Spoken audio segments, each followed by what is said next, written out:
हेर तिम्रो लागि तारा तोडिदिन्छु त भनाइ मात्र हो, एउटा भनाइ मात्र हो। हेर तिम्रो लागि जीवन त्यागिदिन्छु।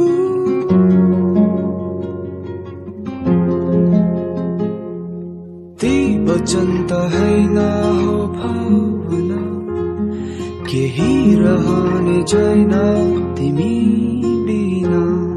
मरेर कहाँ जान्छु मलाई थाहा छैन, तर तिमीसँग जिउन फेरि